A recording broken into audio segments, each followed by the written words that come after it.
So I'm sitting here thinking about how to open this video, because my notes literally just say, think of opening for video. And I think it's worth noting how impressed I am with this show for being able to do so much by doing so little. Like, it's not to say that this episode doesn't do a lot, because I literally just said it does a lot. But, like, the premise of this one is so simple on paper.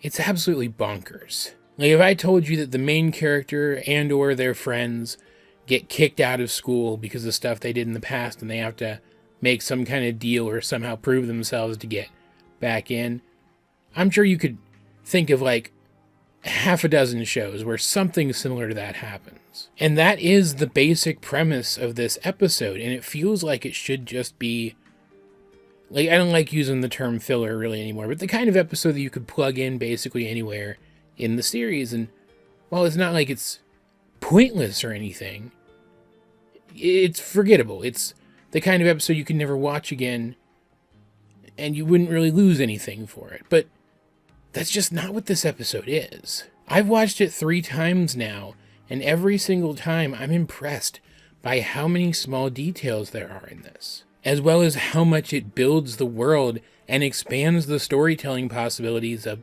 this story. Like, technically we have met Amity's parents before. We know what kind of people they are from that one brief silhouetted flashback of them in, oh, what was the episode called?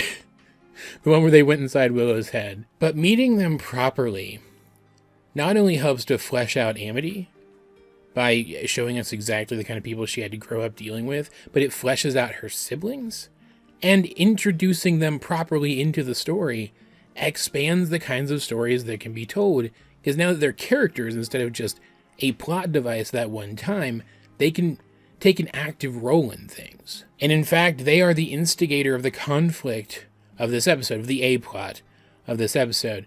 Anyway, Ida's the instigator of the B-plot conflict, but we'll talk about that in a minute. It turns out they're weapons dealers, basically. They sell abominations. So not like literally guns, like they do also sell literally guns, but primarily they sell abominations that are used as like home security or whatever. They'll fight for whoever buys them. Amity's mom is an oracle who, it's heavily implied, uses her abilities to foresee how to best play the market. And her dad is an inventor who creates abominations and then seemingly upgrades them with steampunk-esque technology. The kind of technology you see around this world here and there, generally speaking, but like really effective iterations of it. And in fact, his masterpiece is the Abomatron, kind of an Iron Man-esque abomination mech suit hybrid thing, where instead of a person riding around in the suit, it's the abomination itself. And it seems they make use of Amity and the fact that she's pretty stinking good with abominations at their various weapon demonstrations to not exactly con their customers, but definitely make it seem like their various weapons are more potent than they actually are to increase sales. Because, I mean, this is their, like, super high-achieving, borderline prodigy daughter, right? If she can't beat this thing, it's got to be pretty tough. Except she totally can, and she does. She stomps one of these things in, like, 2 seconds flat. Like, literally 2 moves. She beats it in 2 moves when it threatens to damage the picture that she took with Luce, Gus, and Willow at Grom. Which was a nice callback to Grom, first of all. Like, they showed snapshots that were taken at the party at the end of the episode. I didn't even talk about them in the review because I figured they were just like a credits Easter egg, right? But here, one of them comes back and plays a role in an episode. That's how detailed this show is. But now the 3 of them are on Amity's mom's radar, and she's just... What do you call a Karen who actually has power? Whatever you call that's what she is. She's just the worst. And she is also, in true Karen fashion, head of the Parent-Teacher Association, or the Parent-Creature Association. But same difference. She has sway over Bump and gets Luce, Gus, and Willow expelled. And she does it in front of Amity to teach Amity a lesson. She's very open about that fact. And there's nothing Bump can do about it. And he hates it. He doesn't want to expel them. He actually likes these kids. You can see him literally crying over it all throughout the episode as the three of them try various very cartoon-esque schemes to get back into school. Actually, in a less plot-driven show, the entire episode would have just been those for the most part, and they would have been drawn out more, and they still would have been absolutely hilarious. But they were absolutely hilarious here anyway. But they fail, and eventually Gus and Willow get grounded, and it's up to Luce, and Amity's mom had already made an offer to her to talk things through and try to work something out. So, despite the fact that Amity did not stand up for her before, Luce asks her to take her to see her mom. I don't remember their names. I don't remember the parents' names, and I don't care. I don't even want you to tell me. I just don't care. But she wants Amity to take her to see her mom so she can try to work things out. Amity doesn't do it, though, because she knows how shitty a person her mom is. Like, the little crystal that Amity wears, her mom wears an identical crystal that she uses to whisper in her ear and give her commands whenever the situation arises that she would need to give her commands. Like, it's very on the nose. It's a very on the nose rendition of one of those overbearing, abusive kinds of parents. But it works super well and fits right in with the kind of background we know at this point Amity has. And it's a lot like back in that episode with Willow's brain space that I still can't remember what it's called. Understanding Willow? Was it called Understanding Willow? Maybe? It doesn't matter. It's like in that episode, Amity went so far out of her way to address something that involved her parents and the way they are, until it came down to one of her friends being hurt. And this isn't just one of her friends. This is Luce, who the episode reminds us right out the gate she has feelings for, with literally the most disgusting thing I've seen in this show all episode. So it makes sense why she would not agree to take Luce to see her mom, because she understands how dangerous this person is. But Luce, because she's Luce and feels responsible for everything, goes and talks to her anyway, agrees to be in one of these demonstrations against a souped-up version of that Abomatron thing. And it's very clear that Amity's mom is totally cool with Luce dying. In fact, it seems to be the outcome she wants. Like, I want to be clear. I'm joking a little bit. I'm making the jokey jokes about this lady. She's an evil person. She's a bad person. Like, straight up, I don't think this is one of the characters they plan to redeem. And to Luce's credit, she fights pretty well, considering she'd already been beaten and battered by various other weapon demonstrations up to that point. But it's clear she's not going to beat this thing on her own. Thankfully, Amity has worked out from some subtle clues that Luce left behind in her house what's going on. She gets Willow and Gus, and they go to save her. And it's really cool when the three of them can't agree on how to try to get into the demonstration unseen. Amity's siblings show up and help them. Which, again, back in their first appearance, it seemed like they were pretty bad people, right? But everything they've done since has convinced me that they're generally way better than they came off in that episode, right? Like, that's probably the nicest way of saying it. Like, they're still kind of dicks, but they're not bad. They're not bad guys. And they don't like their parents any more than Amity does. That's pretty clear. Unfortunately, though, Willow and Gus get caught by security, but Amity does manage to get there just in the nick of time to save Luce from being cut to ribbons by this thing in a kid's show. Like, they're playing the fight for comedy a little bit. I never really felt like Luce was in serious danger, but I can imagine little kids being scared by this fight. It was pretty intense at a few points. But Amity shows up and she stands heroically above the battlefield, and she uses her powers to lock the Abomatron in place and declares that it needs to leave her Luce alone, which is just so cute. It's such a cute scene because, man, I've rarely seen a character in anything crush on another character this hard. It's cute, and I just wish it were reciprocated, but, like, while Amity has tons of scenes where she has been swept away by Luce, there hasn't really been that one scene yet where Luce is swept away by Amity. Amity Blight, you are in so much Luce, are you okay? Oh, nope, wait, never mind. There was that scene. And now the crush is reciprocated. Cool. Can we just get to the point where they're, like, actually canon now and not do the will they won't they thing? Please. Either way, though, this is absolutely adorable. Seeing the two of them blush at each other was very cute, and I appreciated it a lot. And this changes up their dynamic quite a bit.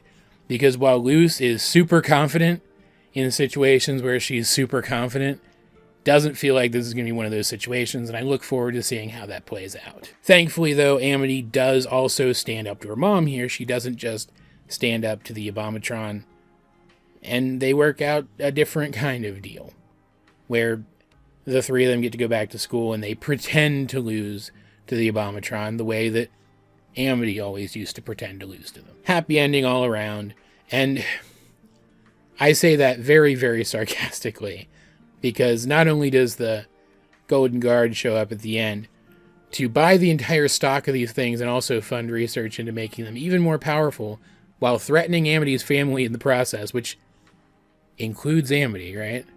Like, I wouldn't care if it was just her parents, but, like, the whole family would get lumped in together.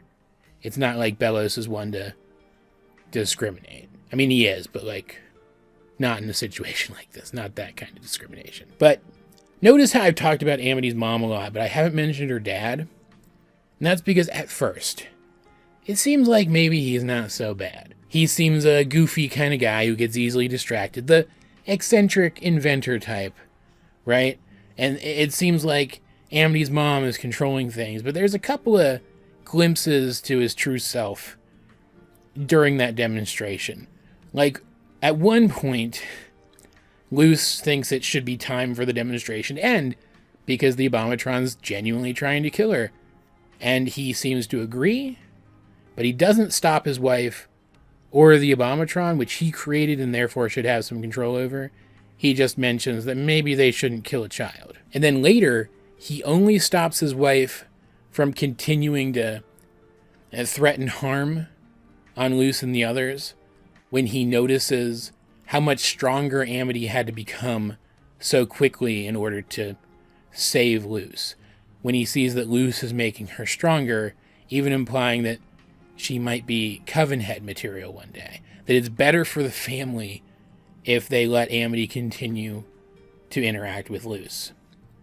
He's conniving and scheming, and also a bad person. He's just conniving and scheming in different ways. He has different strengths in that department than his wife does. In fact, I wouldn't be surprised if at some point in the future we learn that these two only married because they complement each other in these areas. Like, yes, it seems like he was against them murdering a child on stage, but again, he didn't stop it. He didn't stop his wife. He didn't actually stop her from continuing to cause harm until he saw some, like, concrete benefit in it. Which implies to me that it's not that he cares about Luce, or any child, I would imagine, right? Because, he's right there with his wife in that flashback in Willow's brain episode, right? It's that while neither one of them is stupid and they're both able to look to the future and plan things out, he's less impulsive than she is, and therefore was able to see a benefit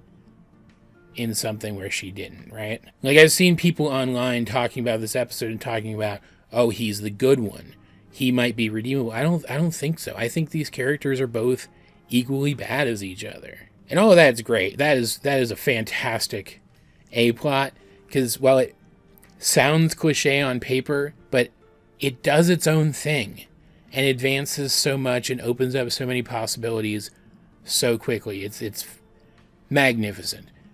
And funny, as this show tends to be funny. But the B-plot, while being even funnier than the A-plot, I think might have set up stuff even better. Like, I think the setup done in this B-plot is going to be the foundation for all of the magical-based exploration, all of the exploration into how the glyph magic works going forward. Because the B plot was Luce actually teaching Ida and Lilith how to use glyphs for a little while, and then they have to work off of her teachings on their own for the rest of the episode, and hilarity ensues. And I thought it was such an interesting contrast going from Amity's parents' presentation of the Abomatron to Luce's very showy classroom setting, where she seems to be trying to sell glyph magic to Ida and Lilith. It shows that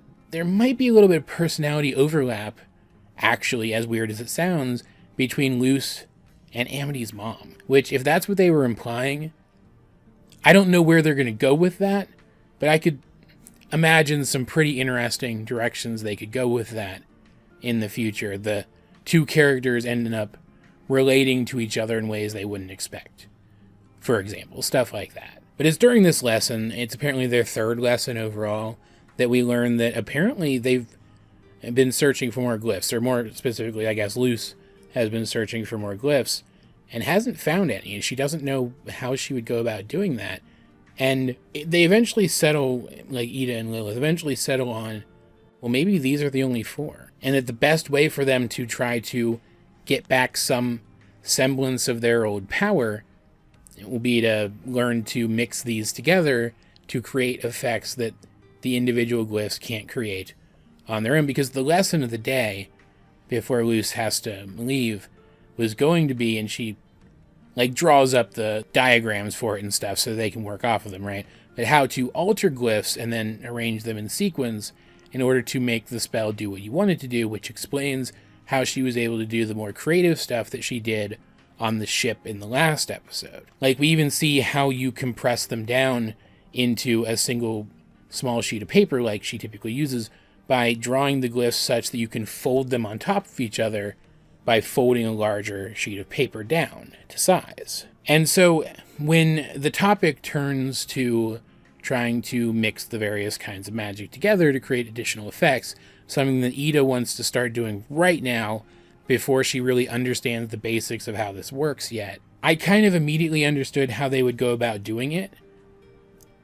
It makes sense if you can slightly alter the glyphs and then kind of stack them on top of each other in a specific sequence to create varied effects within that one element, that you could do the same thing by stacking multiple glyphs also arranged in a specific sequence.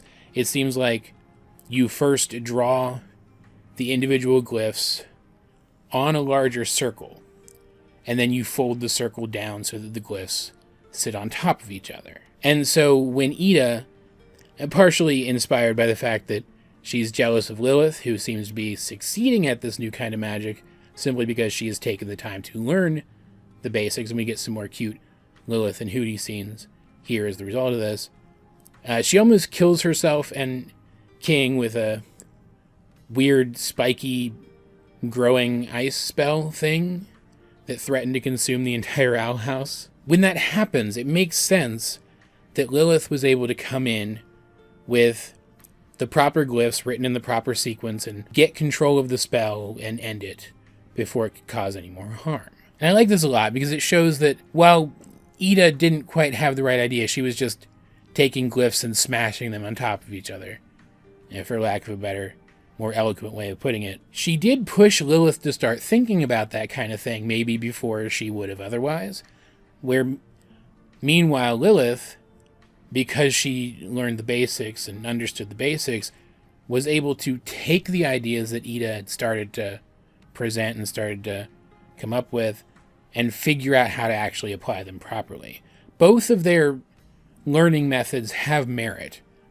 I'd argue that Lilith's has way more merit than Ida's does. Banging your head against a wall, it doesn't tend to yield spectacular results most of the time, unless you're me playing a video game. But they each bring something to the table, and what's cool about this is that it's the two of them together who, through this situation, learn how to start mixing these various kinds of magic together to produce those additional effects.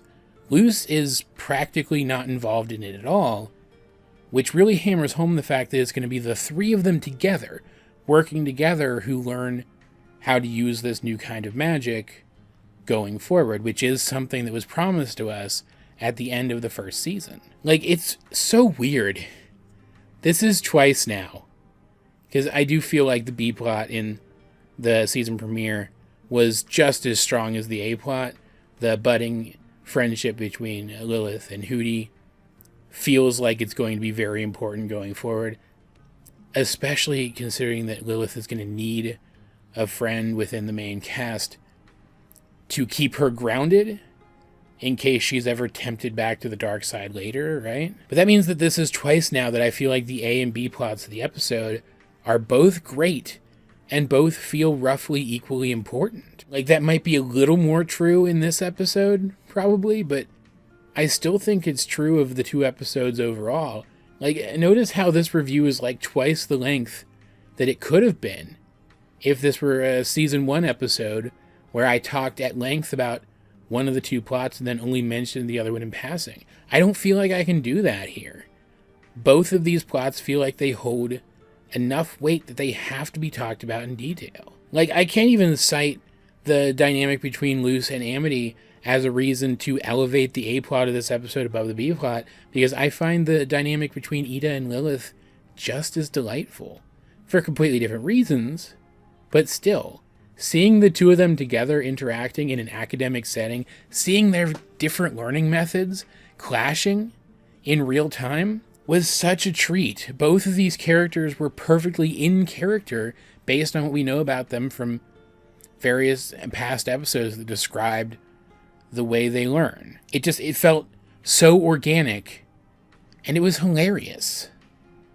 I liked it a lot. Like, this show is technically following the same format that it did before, with an A plot and a B plot, where which characters are involved in which is shaken up from episode to episode. And yet, I feel like it's following that formula and executing on that formula even so much better than it already was. I just hope that it keeps to this level of quality, that this isn't like an early peak or something, but like, at this point, the way they're handling their stories, I have total faith that they will be able to keep this up at least a while longer. As per usual, though, guys, I'd like to know, what do you think of... Did I even give the title of this episode in the review yet? I don't think I did. What do you guys think of the episode Escaping Expulsion? If you have seen it, let's get a discussion going in the comment section down below. And while you're down there, you might as well like the video, share it with anyone else you think would enjoy my content, subscribe if you haven't, and while you're down there, you can check out the links to my various social medias and all the different ways you can help the channel. Those will be in the video description. But either way, this has been AJ22, and I will talk to you guys later.